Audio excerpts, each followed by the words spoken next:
आज का जो लफ्ज़ है वो यकीन है, जिसका मतलब होता है ट्रस्ट, फेथ, कॉन्फिडेंस, बिलीफ, जो भी आप इसे कहना चाहें। एक तरह की दवाई है जो हम सबको खा लेनी चाहिए। ऐसा भी इसको समझ सकते हैं कि दवाई हम सबके अंदर ही है, इट्स जस्ट कि इसको पहचानने की कोशिश करनी है और सरफेस लेवल पर लाने की कोशिश करनी है ताकि ये अपना काम कर पाए। अल्लामा इकबाल ये बात पहले ही कह चुके हैं कि किसी भी तरह के ऑपरेशन को अगर जवाब देना है तो वो जवाब अंदर से ही आएगा, वो आपके यकीन में ही छुपा हुआ है। और वो कैपेसिटी कहाँ है, किस कोने में छुपी है आपके अंदर, वो बाहर निकालने की जो कोशिश है वो आपका काम है। कि गुलामी में ना काम आती हैं शमशीरें ना तदबीरें, गुलामी में ना काम आती हैं शमशीरें ना तदबीरें, जो हो ज़ौक़े यकीन पैदा तो कट जाती हैं जंजीरें। इकबाल ने इस शेर में यकीन को एक जज्बा ही नहीं बल्कि एक तरह का एक्ट ऑफ वर्शिप बना दिया है कि स्लेवरी में कोई तदबीर, कोई स्ट्रैटेजी काम नहीं करेगी, कोई शमशीरें, तलवारें, वेपन कोई काम नहीं करेगा। But if you awaken that one thing जिसे ज़ौक़े यकीन कहा जा रहा है, a capacity to appreciate the courage that you have within, वो मोटी से मोटी जंजीरें, चेन्स को भी तोड़ सकता है। तो आज का लफ्ज़ है यकीन। जैसे मैंने बताया, it means faith, belief, trust, confidence, जो भी नाम आप इसे देना चाहें। एक एक्ट ऑफ वर्शिप है, the quiet one that shows up when nothing else does.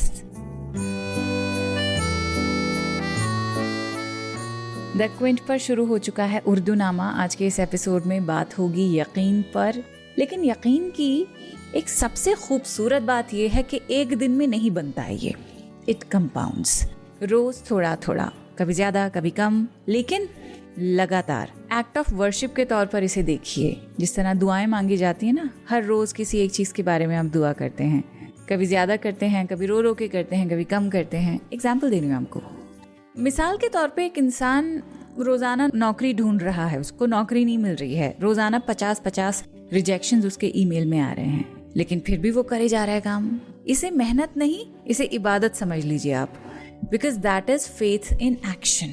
मजहबी ढंग में नहीं, डेली लाइफ के स्ट्रगल्स के ढंग में। तो यकीन आपको खुद पर है, किसी रिश्ते पर है, किसी हायर पावर पर है। It's all about small deposits over time. लेकिन यकीन एंड ओवर कॉन्फिडेंस के बीच हम कंफ्यूज हो जाते हैं, और जब ऐसा होता है तो हम वहीं पे मात खा लेते हैं। बिना तैयारी के, तुक्के यानी गेस वर्क के सहारे एग्जाम दे देना, हाँ लास्ट मिनट हो जाएगा, ये कहते कहते बड़े से बड़े काम को कर डालना और फिर बाद में सर पकड़ के बैठ जाना, हाय हम तो बिल्कुल तैयार नहीं थे। Classic over confidence. किसी टॉक्सिक रिलेशनशिप में बार बार लौट जाना, ये कहकर के नहीं इस बार वो बदल जाएगा।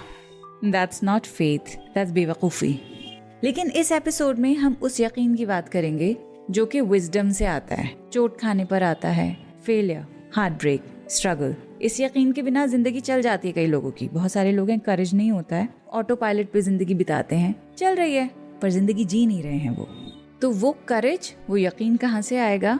उस पर एक बहुत खूबसूरत मैंने नज़्म तलाश तो नहीं की, पर हाँ मैंने इंतखाब किया है उस नज़्म का जो कि फैज़ अहमद फैज़ ने लिखी है, जिसका उन्वान है मेरे हमदम मेरे दोस्त। और ये मैंने ऐसा इसलिए किया है क्योंकि कुछ नज़मों को पढ़कर ऐसा लगता है जैसे थेरेपिस्ट के पास से होकर आए हों आप। इतना बढ़िया, इतना हल्का लगता है। अच्छा, ये नज़्म पढ़ने से पहले आपको ये समझना होगा कि शायर यहाँ किससे मुखातिब है, किसको मेरे हमदम मेरे दोस्त कह रहा है। एट सरफेस लेवल ऐसा लगेगा कि शायर किसी इंटीमेट दोस्त या महबूब से बात कर रहा है, someone who is broken, someone who is exhausted. लेकिन जैसे जैसे नज़्म आगे बढ़ती है, इट बिकम्स क्लियर कि ये जो दोस्त है ना, ये एक्चुअली सिंबल है। ये सिंबल है of a people, a nation और even the human condition itself. Poverty, social injustice, कुछ भी हो सकता है। और ये जो चीज़ मैंने अभी आपको बताई कि दोस्त सिंबल हो सकता है किसी ह्यूमन कंडीशन का, तो इसे आप और बेहतर ढंग से समझ सकते हैं अगर मैं फैज़ ही की दूसरी नज़मों से रेफरेंस लेकर आपको समझाऊं। मिसाल के तौर पर, मुझसे पहली सी मोहब्बत मेरे महबूब नमा। ये नज़म आपको कई बार मैंने पढ़ के सुनाई है, समझाई है। इस नज़म में फैज़ लिखते हैं कि तेरी सूरत से है आलम में बहारों को सबात, तेरी आँखों के सिवा दुनिया में रखा क्या है। देखिए कितना डेलिकेट एक्सप्रेशन है ये, ऐसा लग रहा है किसी महबूब के लिए लिखा गया है। लेकिन इसके फौरन बाद ही वो नज़्म में आगे लिखते हैं कि और भी दुख हैं ज़माने में मोहब्बत के सिवा, राहतें और भी हैं वस्ल की राहत के सिवा। यानी अभी तो कह रहे हैं कि महबूब से कि तेरी खूबसूरत आंखों के सिवा इस दुनिया में रखा ही क्या है, और फिर कह रहे हैं कि how can I stay consumed in personal romance when my people are suffering. और भी दुख है ज़माने में मोहब्बत के सिवा, राहतें और भी हैं वस्ल की राहत के सिवा। So here he totally shatters the illusion of personal love. उसी तरह से मेरे हमदम मेरे दोस्त में जो महबूब है is not just a person, possibly ये दोस्त is the collective suffering soul, someone oppressed, humiliated. तो मैं पहले नज़्म पढ़ूंगी, उसके बाद डिटेल में समझाऊंगी, और इसे अगर पर्सनल डायलॉग की तरह आप समझेंगे तो जो भी आपका डिस्पेयर है, कोई भी ग्रीफ जिससे आप जूझ रहे हैं इस वक्त, उसको ध्यान में रखते हुए जस्ट इमेजिन कि कोई इंसान है who can see it all and is talking directly to you. Trust me, you'll feel much better. नज़्म पढ़ती हूँ, ठीक है। शुरुआत में लिखते हैं कि गर मुझे इसका यकीन हो मेरे हमदम मेरे दोस्त, गर मुझे इसका यकीन हो कि तेरे दिल की थकन, तेरी आंखों की उदासी, तेरे सीने की जलन, मेरी दिलजोई मेरे प्यार से मिट जाएगी। गर मेरा हर्फे तसल्ली वो दवा हो जिससे जी उठे फिर से तेरा उजड़ा हुआ बेनूर दिमाग, तेरी पेशानी से ढल जाएं ये तजलील के दाग, तेरी बीमार जवानी को शिफा हो जाए। गर मुझे इसका यकीन हो मेरे हमदम मेरे दोस्त, रोज़ व शब शाम व सहर मैं तुझे बहलाता रहूं, मैं तुझे गीत सुनाता रहूं हल्के शीरीं, आबशारों के बहारों के चमनजारों के गीत, आमदे सुबह के महताब के सैयारों के गीत। गर मुझे इसका यकीन हो मेरे हमदम मेरे दोस्त।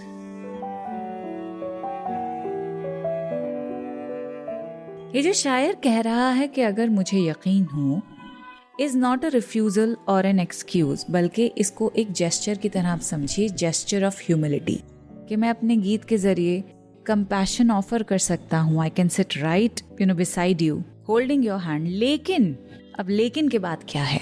लेकिन के बाद नज़्म के आखिर में काफ़ी कुछ शायर कहता है, वो नज़्म का ट्विस्ट है, वो मैं आपको थोड़ी देर बाद में सुनाऊंगी और समझाऊंगी। अभी जो शुरुआती हिस्सा है वो मैं आपको एक एक लाइन के बाद समझाती हूँ। कि शायर कहता है, गर मुझे इसका यकीन हो मेरे हमदम मेरे दोस्त, गर मुझे इसका यकीन हो कि तेरे दिल की थकन, तेरी आंखों की उदासी, तेरे सीने की जलन, मेरी दिलजोई मेरे प्यार से मिट जाएगी।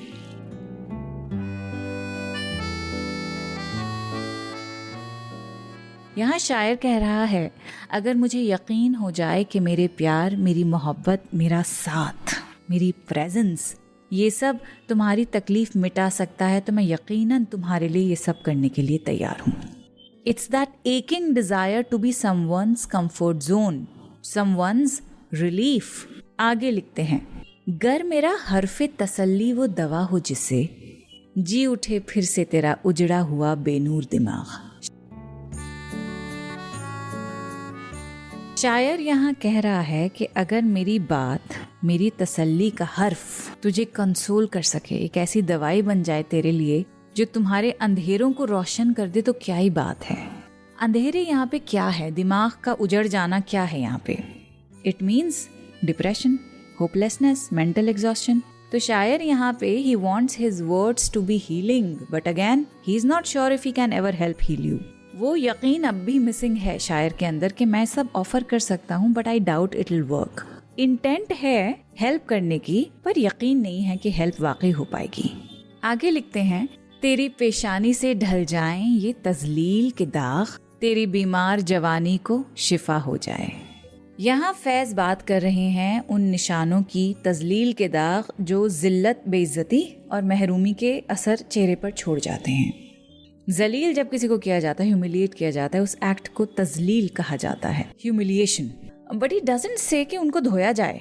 कई बार ये नज़्म गलत तरीके से भी प्रिंट की गई है। ये वाला जो शेर है कि तेरी पेशानी से ढल जाएं ये तजलील के दाग, तेरी बीमार जवानी को शिफा हो जाए, यहाँ ढल की जगह धुल भी लिखा रहता है कई बार। सो थोड़ा केयरफुली पढ़िएगा, क्योंकि अगर धुल जाएगा इसका मतलब ये कि पूरी तरीके से मिट जाएगा। ही इज़ नॉट सेइंग कि ये जो तकलीफ है, ये ह्यूमिलिएशन के स्टेन्स हैं, they will wash away. He is saying they will fade away, ढल जाएंगे, धीरे धीरे मिट जाएंगे, जैसे पुरानी यादें वक्त के साथ, पुराने जख्म वक्त के साथ हल्के पड़ जाते हैं। फिर कहते हैं कि बीमार जवानी को शिफा हो जाए। कितना लेयर्ड फ्रेज है ना। सिर्फ फिजिकल इलनेस नहीं है ये, it's about a kind of youthful spirit that's been damaged by trauma, struggle, emotional burden. He is wishing for a soft fading of pain, मोहब्बत के जरिए, वक्त के जरिए, प्रेजेंस के जरिए। कितनी कीमती चीजें हैं मोहब्बत, वक्त, प्रेजेंस। अगर आपको ये मिल जाए, ये लग्जरीज होती हैं जिंदगी की, इनको हम बहुत ज्यादा, we actually take them for granted. बहुत कम लोग होते हैं जो ये सारी चीजें बिना किसी गर्ज के ऑफर कर सकते हैं। अपना वक्त, अपनी मोहब्बत, अपनी मौजूदगी। फिर लिखते हैं कि गर मुझे इसका यकीन हो मेरे हमदम मेरे दोस्त, रोज़ो शब शाम व सहर मैं तुझे बहलाता रहूं। फिर से वही बात, अगर मुझे यकीन हो जाए कि मेरी मौजूदगी, मेरी मोहब्बत तुम्हारी हीलिंग में मददगार हो सकता है, तो मैं हर वक्त तुम्हें बहलाता रहूं, सूद करता रहूं, day in day out he is offering presence. फिर लिखते हैं मैं तुझे गीत सुनाता रहूं हल्के शीरी, आबशारों के, बहारों के, चमनजारों के गीत, आमदे सुबह के, महताब के, सैयारों के गीत। यहाँ शायर नेचर की इमेजरी लेकर आता है, गीत जो नर्म है, मीठे हैं, नेचर से इंस्पायर्ड हैं, जैसे वाटरफॉल्स की रसलिंग, बहारों का सुकून। मैं तुम्हें हर उस चीज़ की याद दिलाता रहूं जो जिंदगी को खूबसूरत बनाती है। बस अगर मुझे यकीन हो जाए कि सब काफ़ी होगा तो मैं ज़रूर करूँगा। फिर कहते हैं आमदे सुबह के, महताब के, सैयारों के गीत। अगेन सुबह की आमद, चांदनी, सितारों के गीत, यानी होप, रिन्यूअल, कॉस्मिक ब्यूटी। ये सारी चीज़ें जहन को एक अजीब सी राहत फराहम करती हैं। तो शायर यहाँ चाहता है कि उनकी जो मोहब्बत है वो हर लेवल पर इस महबूब को हील करती चले, नेचर के ज़रिए, टाइम और यूनिवर्स की जो खूबसूरत चीज़ें हैं, बातें हैं, उनके ज़रिए सबका हिस्सा बना दे वो तुम्हें। नज़्म आगे और भी है, इसके जो बीच का हिस्सा है वो मैं खा गई हूँ और सीधा लास्ट वाले पार्ट पर अब आ रही हूँ, क्योंकि असल ट्विस्ट वहाँ पर मिलेगा। तो जो ट्विस्ट है वो ये है, शायर लिखता है कि यूं ही गाता रहूं तेरी खातिर, गीत बुनता रहूं, बैठा रहूं तेरी खातिर, पर मेरे गीत तेरे दुख का मदावा ही नहीं, नगमा जर्राह नहीं, मूनिसो गमख्वार सही, गीत नश्तर तो नहीं, मरहमे आजार सही, तेरे आजार का चारा नहीं नश्तर के सिवा, और ये सफ़ाक मसीहा मेरे कब्जे में नहीं, इस जहां के किसी जी रूह के कब्जे में नहीं, हाँ मगर तेरे सिवा, तेरे सिवा, तेरे सिवा।